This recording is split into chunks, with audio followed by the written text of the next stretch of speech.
Welcome to the Backs to the Wall podcast. Four mates talking all things football with some special guests and other sporting shenanigans thrown in as well.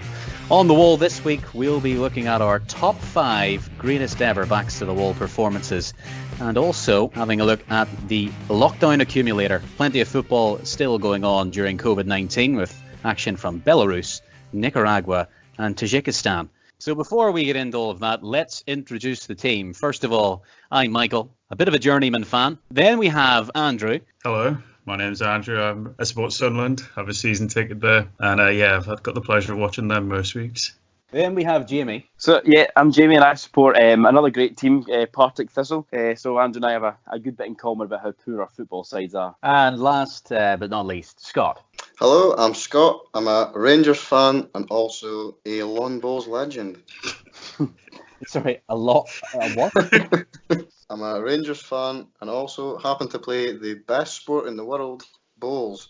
So why don't we get stuck into things? We're going to be looking at our top 5 ever Backs to the Wall performances. Teams that have won games that they really shouldn't have with barely any possession, barely any shots on target. We're going to start at number 5. Jamie, who do we have? Well, I think that Scott will definitely be in agreement with me here. It was a few years ago now, but it was France against Scotland, and it was when James McFadden scored that worldie from about 40 yards. Yeah, quite possibly the greatest moment in recent Scottish football in history. Possibly a damning indictment of how poor the national team has been for the last 20 years, that our best moment was in 2007 in qualifying, back-to-back wins over France. Still didn't qualify for the tournament, but it lives on in the memory. Yeah, I think we all remember that McFadden goal broke to him about 30 yards from goal, and he No, it was 40. Yeah, 40. James 40. McFadden from 40 yards, a famous line. Okay, 40 yards then, and we know. Well, a few people say that it was after that. Was it Landau? Landau was in goals, and he did get a decent hand to it, and probably should have kept it out, but it's poor goalkeeping, yeah. Poor goalkeeping. Well, when you look at some of the stats of the game, Scotland didn't really have much of the ball. 27% I have here. That is what you want. That is proper Backs to the Wall stuff. Well, Backs to the Wall football, so a great way to kick things off. Well, and I think France had gone 8 years at home, not losing a competitive game. So it's pretty good going by Scotland. And I think they had players like Eric Abidal, like Lillian Thuram and Claude Makelele playing at the time. Whereas we had like Gary Caldwell, Kenny Miller. He pulled up in the warm-up actually, but we had other like McFadden. So Scotland beat France twice then in that group and still didn't qualify. Correct. And so who was it that beat them then in Group B? Unfortunately, we were undone, not for the first time, by Georgia. In Tbilisi, away from home. For some reason, that night we played in a red strip, the famous Scottish red strip, and lost 2-0. I think I was at the home leg of that. We did win. I think it was 2-1 at Hampden, but it wasn't a great affair in the away leg. To be fair, it's a tough game going away to Georgia. I don't understand how we can play so well, beat France twice. Decent performances against a really good Italy side, and then you can't beat Georgia. Yeah, Georgia did us again, didn't they? Maybe 6 years ago, 2014 World Cup qualifying. More recently, yeah. We'd drawn with Poland away. We'd beaten Ireland at home. We'd drawn with Ireland away. We were bang on target. Went to Georgia, lost 1-0. Derailed the campaign. I think we're all in agreement then that was a proper Backs to the Wall performance from Scotland in that Euro 2008 qualifier. I think one funny thing looking at the teams is seeing some of the players in amongst it. You've got Lillian Thuram, who last year was actually at our university graduation ceremony. We met Lillian. Well, I had the pleasure of searching the campus for about 2 hours trying to find him. Quite amazing, really, to see that French lineup. You've got Patrick Vieira, Nicolas Anelka, Florent Malouda, David Trezeguet, and all of those were undone by a Scottish backline of Stephen McManus, Alan Hutton, Graham Alexander, and David Weir. Any other points then that we want to make on number 5, France v Scotland? Well, I remember a certain centre-back played in that game who popped up with a pretty important goal at Hampden to undo the French resistance. Gary Caldwell. Andrew, did you ever meet this man? Well, the name Gary Caldwell has a special place in my heart. Purely in, 2016 December, on a Monday night in Stirling, we decided we'd go out around Christmas time, I think it was, and I remember being on the dance floor and Jamie panicking and running up to me and telling me Gary Caldwell's here, and I'm like, shut up, no he isn't. I remember being in the toilet, and I was obviously a tad intoxicated, and you don't want to look too much at the person next to you in case you're staying where you shouldn't be, but there was a man that had a similar figure and facial features to that of legendary centre back Gary Caldwell. And when I went to wash my hands, and I was still glancing over at him, there was another couple of boys in the toilets, and I saw them whispering about it as well. So I decided to sprint out and get the first person I could find, who was Andrew. And we ended up spending most of the evening with him, buying rounds and. It has become my favourite night out I've ever had, doing Jaeger bombs with Gary Caldwell on a Monday night. I never thought that I'd end up falling out with him once I bought him a shot of Sambuca because he couldn't stomach it. Yeah, we had a flourishing friendship that night, but I mean his short stint in managing Partick Thistle in the Scottish Championship has since changed my opinion of him, and I wouldn't like to meet him again. So that's France v Scotland then wrapped up. If we move on to number 4 on the Backs to the Wall performances countdown, Scott, who do we have? So at number 4 we have Armenia 0, Gibraltar 1. October 2018, Gibraltar's first competitive win. They beat Armenia in the Nations League away from home. This could possibly be the best Backs to the Wall performance that we have on here, purely for the stats alone. Gibraltar had 22% possession and 6 shots, whereas Armenia 78% possession to 35 shots. It's a decent battle in performance. Yeah. It's their first competitive victory in 23 matches and their first point in any competition. And they actually went on to win their next game a few days later against Liechtenstein. Interestingly enough, my favourite piece of information, trivia about this game, it's not any of the stats. It is, in fact, that Armenia accidentally played Liechtenstein's national anthem instead of Gibraltar's before the match. But it was Joseph Cipollina's second half penalty that gave the visitors their first competitive victory in 23 matches. He's from quite a sporting family, it would seem. Does he not have a brother and a cousin that are quite prolific in the Gibraltar side over the last few years? His cousin plays in the same team, and his brother, I think, still plays in the Gibraltar League. I'm not 100% sure though, but I think Joseph Cipollina is quite a legendary figure within the name of Gibraltar football. He also scored the winner against Liechtenstein, or in the game against Liechtenstein. And I mean, I'm not 100% sure. I didn't quite believe it when I went onto his Wikipedia page before we started recording. According to this, he's scored 70 goals in 115 games. The boy's a left back. If he is, someone in the Premier League needs to be signed. Yeah, it's a pretty decent return. Who did Armenia have on their team? Well, I know that they had Henrik Mkhitaryan, seems to be the star player that I can see. Do they have anyone else? There's not that much difference when you got boys that were playing for the likes of played for Arsenal, and you've got boys playing for Gibraltar who are actually policemen. Yes. And policemen, firemen, and a customs officer. I mean, I do struggle to name really any Armenian or Gibraltar players. I remember Danny Higginbottom, I think he played for Sunderland. He has one cap for Gibraltar, I think, but other than that, that's about it. Yeah. Okay, so moving on to number 3 on our countdown, and possibly my favourite of the lot. It is Celtic Barcelona, and the headline, Tony Watt, out of Airdrie's Youth Academy, scored against the European Championships. Barcelona had 89% possession, 25 shots, 14 of which were on target, and only managed 1 goal. That came in the 90th minute. Fraser Forster kept saying no. So this was a particularly special match indeed. 89% possession for Barcelona, 11% for Celtic. And there's some terrific quotes after the game. Neil Lennon famously said, Tito Villanova can bring on David Villa and Cesc Fabregas, and I bring on an 18-year-old kid who cost 50k from Airdrie. So, any thoughts on this game? Definitely a back-to-the-wall performance. 11% for Celtic, and it's one of the lowest possession stats that I can remember ever seeing. I remember watching the game, and I just couldn't believe it. Especially, I think was it Xavi that made the mistake. I don't actually properly remember. Yeah, let Tony walk.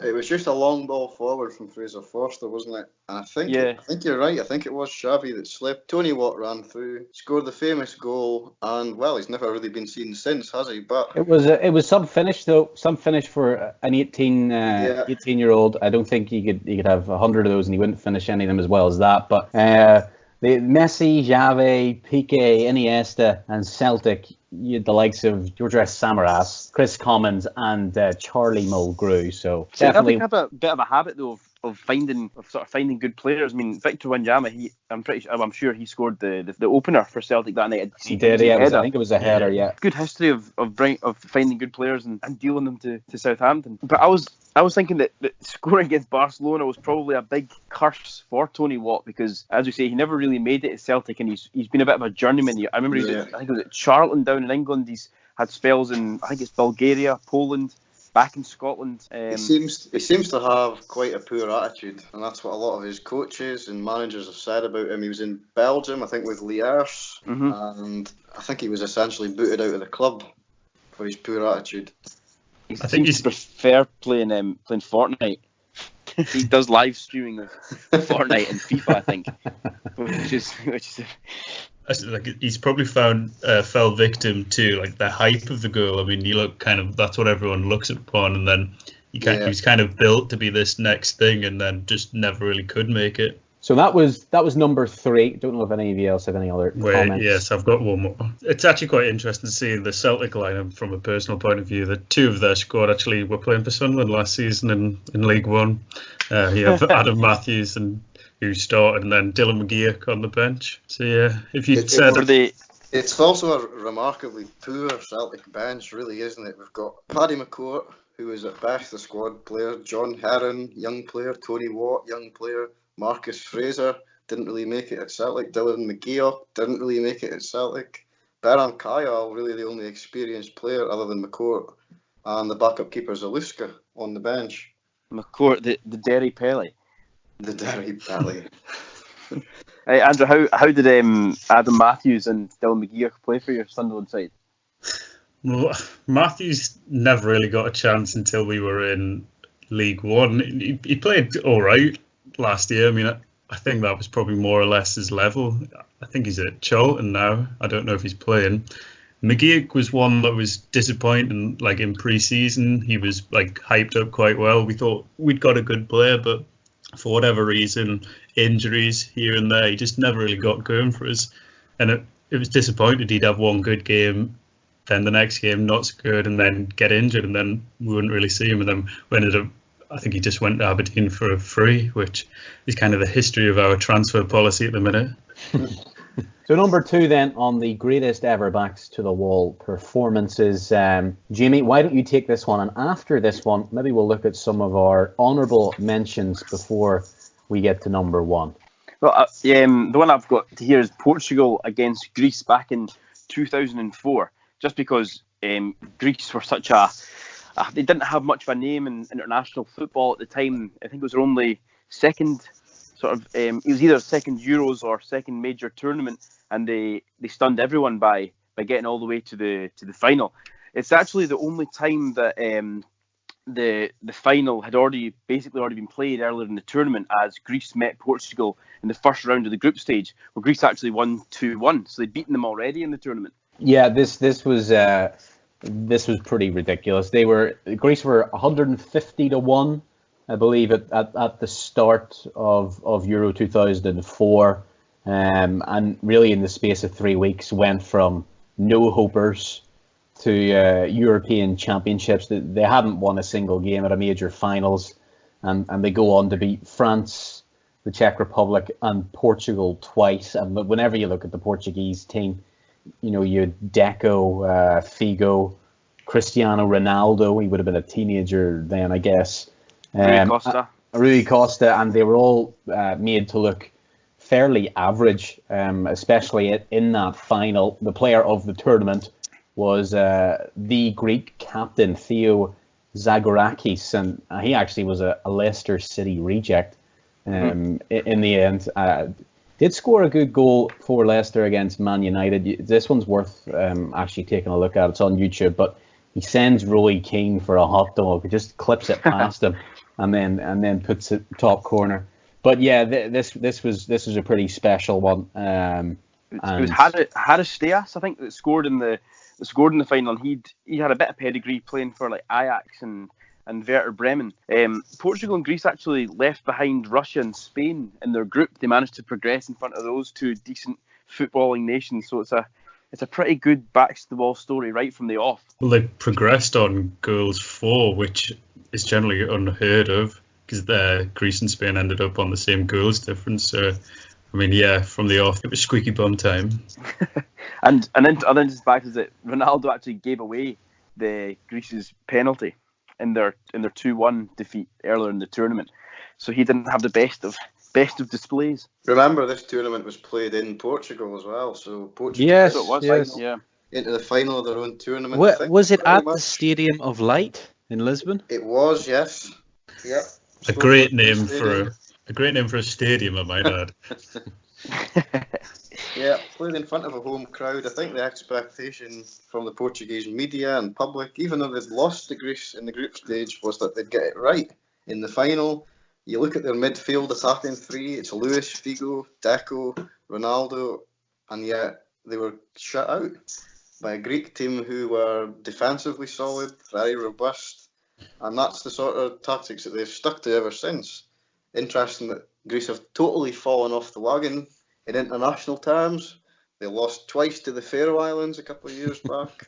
That's probably a good honourable mention, actually. Yeah, and they actually games. And they drew with Liechtenstein, I believe, last year as well. So they've gone quite badly downhill in the 16 years since this result. Yeah, when they lost the Faroe Islands a few years back, Faroe Islands were ranked 187th in the world, and it wasn't even as if Faroe Islands were out of that game by any stretch of the imagination, because they had 11 shots to Greece's 16, so they weren't camped in their own half. They just put off a battling performance and managed to beat them twice.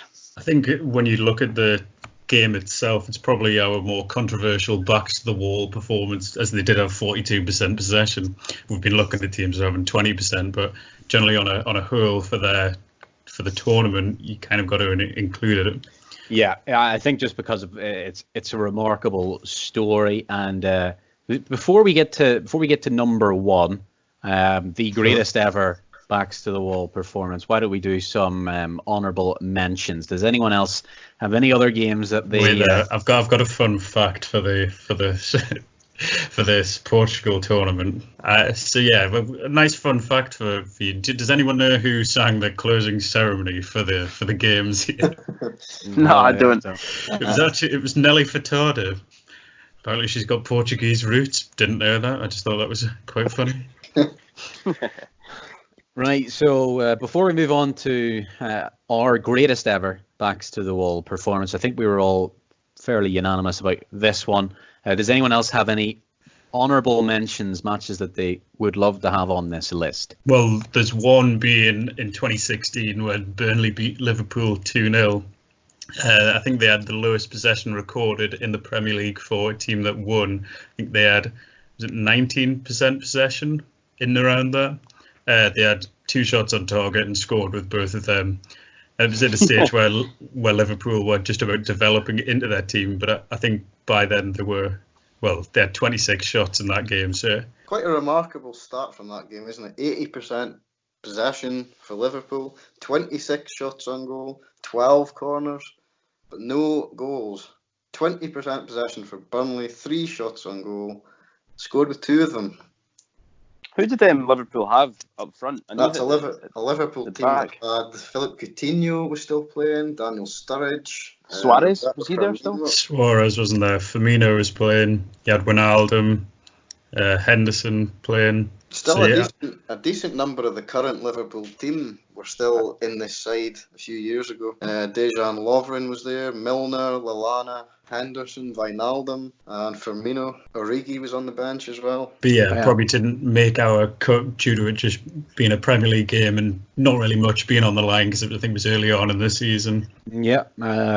Anyone else with any other honourable mentions? Well, I would quite like to throw a little bit of the San Marinese national team into the mix here.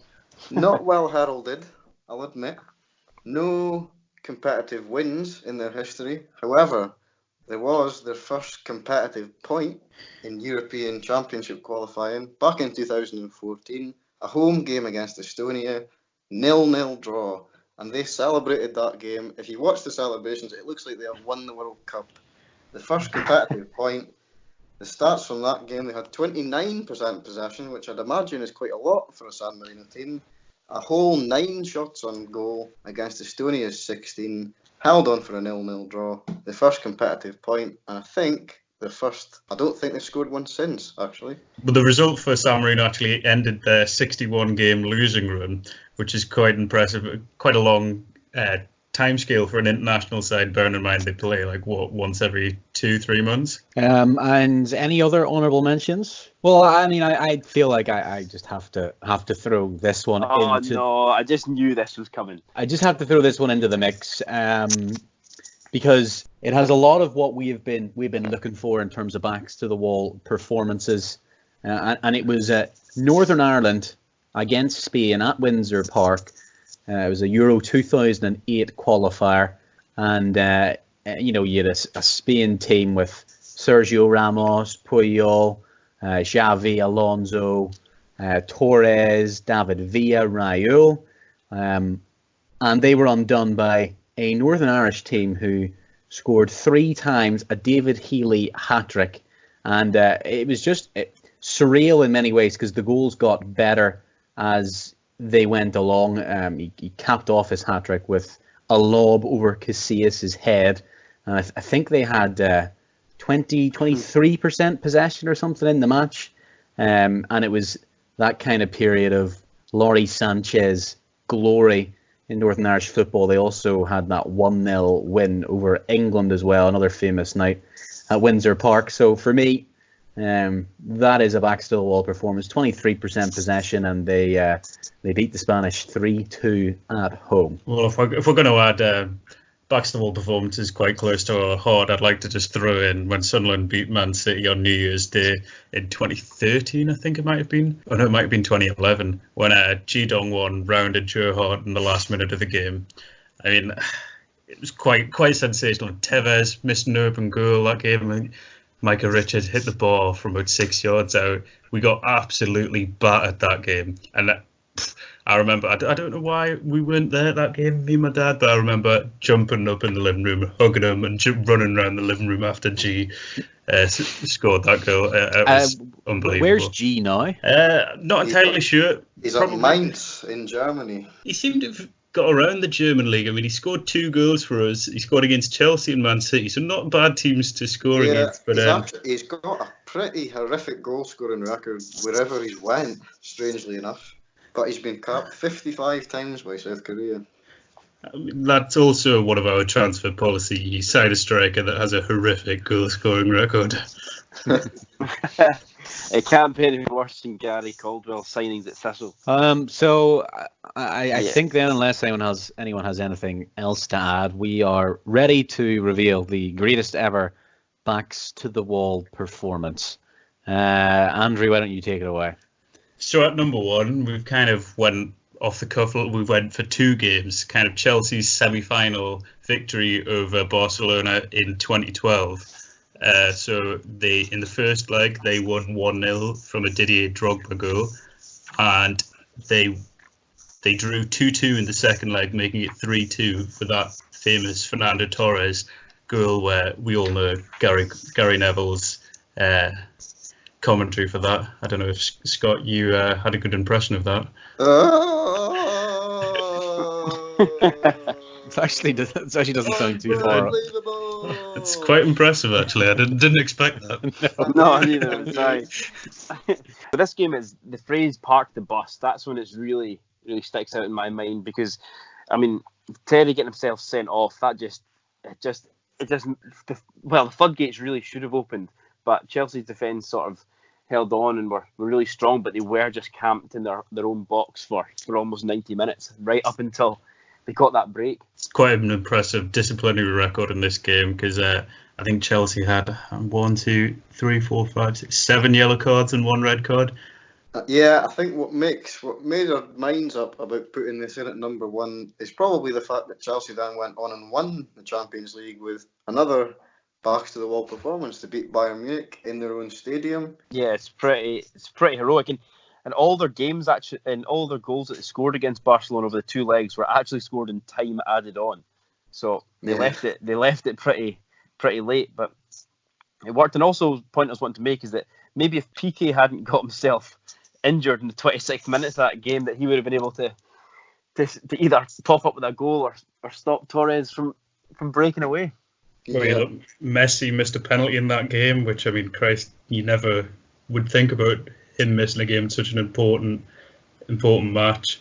And I think one thing that makes this number 1 is like how iconic it is. I mean, the Torres goal in the last minute, and then Chelsea going on to win it, like Scott was saying, in the way they did. Drogba scoring with his last kick for Chelsea, more or less. I mean, it epitomises football in a way. It also was an unbelievable header from Drogba, who was just sensational across the 2 legs. But you mentioned Messi hit the bar from a penalty, also hit the post, just couldn't score against Chelsea. You had Lampard throwing himself at everything. So was Ivanovic. Lampard had a really good battle against Fabregas. Ashley Cole was terrific as well, outperformed Dani Alves, and the Ramirez chip as well. Absolutely. It was just unbelievable.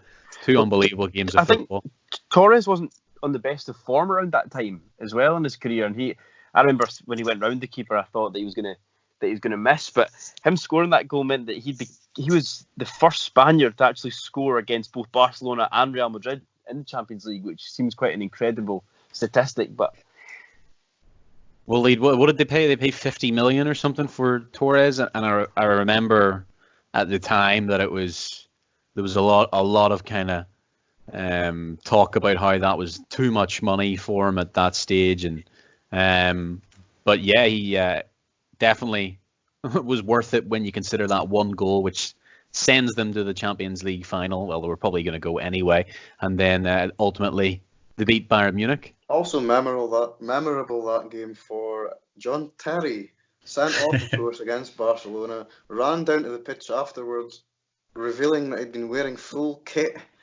underneath for the whole game to celebrate lifting the title. May as well, including shin guards as well, I believe. Yeah. Whatever happened to Roberto Di Matteo? How long did he kind of last after that?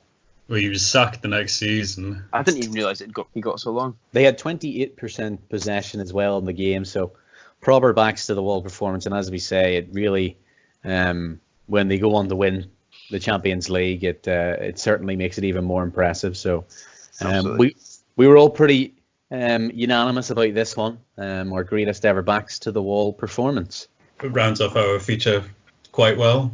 We're hoping to do this every week. Kind of have a top five strikers, top 5 midfielders, top 5. I don't know, anything you can think of. Yeah, and then what we're going to go into now, the accumulator, which is going to be slightly different at the moment.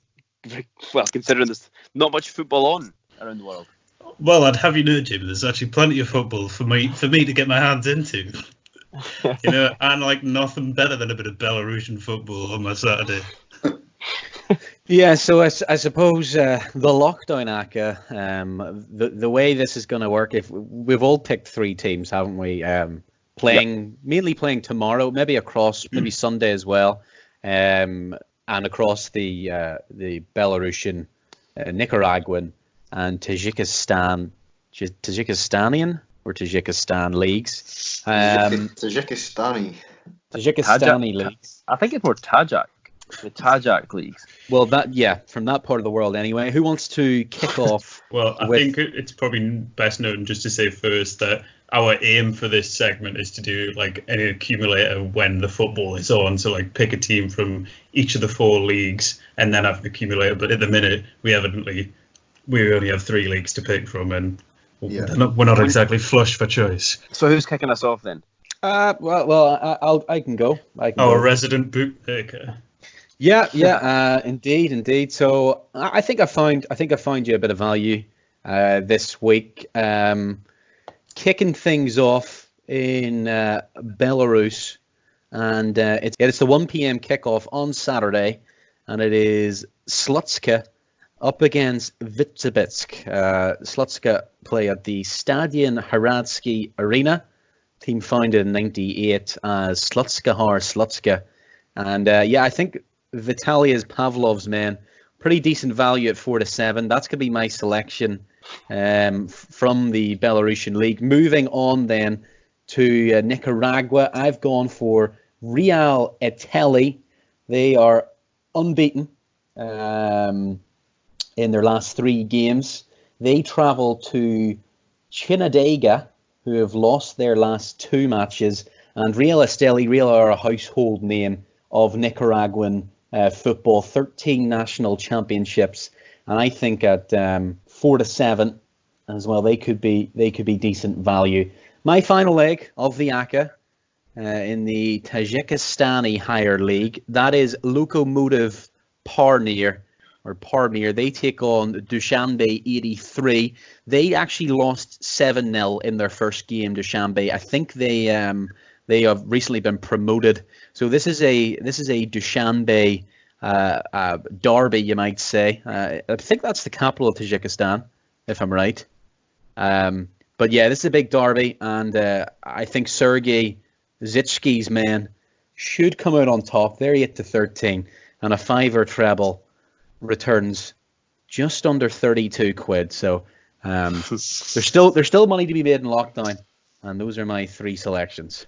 So I've gone for, in my Belarusian team is Dynamo Minsk, mainly because they were one of the only teams in Belarus that I'd ever heard of, and they kick off, well, be sure to tune in at 4 o'clock for their away tie against Gorodea. Try saying that with a drink in you.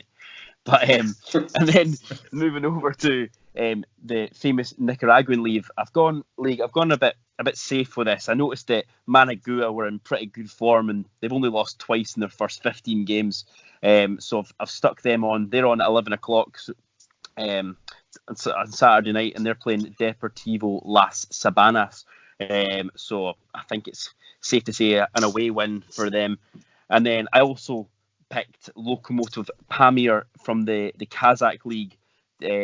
Michael and I both like the sound of them. I think they're lying mid-table at the minute. So I don't know.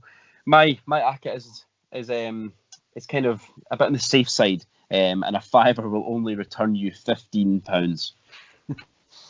Very good. Well, why don't we try and find a bit more value then, Andrew? What do you have? Well, you know me. I like a bit of a long shot. I like to see how far my money can go. So we'll start with the Belarusian league. Didn't do any research into the team, just picked them. I seen they were 11-5. I'll have that in my sandwiches. We're energetic BGU. Their nickname's the Student, if that's any help. They're away at Torpedo Bellas. When I actually looked into the team, they've won their first 3 games of the season, which has actually got me quite excited for the accumulator. Being in form. However, the highest position in the league is 12th, so I'm kind of a little concerned with that. Nicaragua, I had to actually just look up to see that if that was a country. Maybe I'm just uncultured, but I'd never heard of it. ART Municipal Jalapa at home to Diriangan at 2-1 I have. I'm a bit worried because Diriangan seem to be the powerhouse of the Nicaragua League, winning 27 titles. However, at 2-1 I'm backing an upset. And in the Tajikistan League, I have Kuktosh Rudaki away at FK Istaravshan. I must apologise for being an uncultured swine. Cooktosh are 23-10. They're sixth, started the season with a 0-0 draw. You know, I'm hopeful. It's a bit of a long shot with 30-1, so 5 returns, £158, but I'm backing the boys to bring it home. Very good, very good. And lastly then, Scott, what do you have? Yep, those are 3 very, very respectable accumulators. However, they will dwarf into insignificance after this one comes rolling in. In Belarus, I'm going with Dynamo Brest, not just because that's their name, because they have a slight obscure link to Scotland. Former Kilmarnock assistant manager Peter Leven has just recently left his role as a coach at Dynamo Brest, having led them to their first league title last year. They would be due to be playing in the upcoming Champions League. However, of course, coronavirus might delay that a little bit. Dynamo Brest, currently in mid-table, they are home to Wisła Minsk, who are a couple of places ahead of them. Dynamo have the home advantage, so they'll be winning that one. Going into Nicaragua, I'm opting to go for Club Deportivo Walter Ferretti, which unsurprisingly is named after Walter Ferretti. They are away at the weekend to Ocotal. Now, the current standings in Nicaragua mean that Ferretti sit in 4th place. Ocotal are bottom of the table. A nice away win there. That'll fire us into Tajikistan, into the Tajik higher league, where I'll be going with the totally unpronounceable Regar Tadaz Tursunzade, who drew their opening game of the season. They are going to be at home at the weekend, and they play Fazikand, who also drew their opening game of the season. 3 wins, and much like my own betting strategy, I didn't check how much this pays out, but it'll be millions. Very good, very good. So those are the 4 accumulators then. Obviously, great news that we still have football from Belarus, Nicaragua, and Tajikistan. And of course, do remember, always bet responsibly. Just to round things off though on episode 1, what do we have to look forward to in episode 2? Well, I think next week we're going to look at like a coronavirus special with all the latest ongoings within the football world. I mean, I know in Scotland they're currently doing a vote to see what's going to happen there, and then pretty important for the likes of my own team, Partick Thistle, or well, Hearts as well. I mean, the outcome of the vote could mean that both our teams get relegated, Thistle to League One and Hearts down to Championship. So it'll be pretty devastating for our teams. But yeah. As we record this, they've somehow, even though the deadline passed at 5 p.m, they don't have an answer to what the result of the vote was. So we still don't know. So thank you very much for listening to episode 1 of the Backs to the Wall podcast. It is new for all of us, of course, so please do subscribe and leave any comments of things that you might like to hear on the wall next time, and we hope to have you listening again very soon.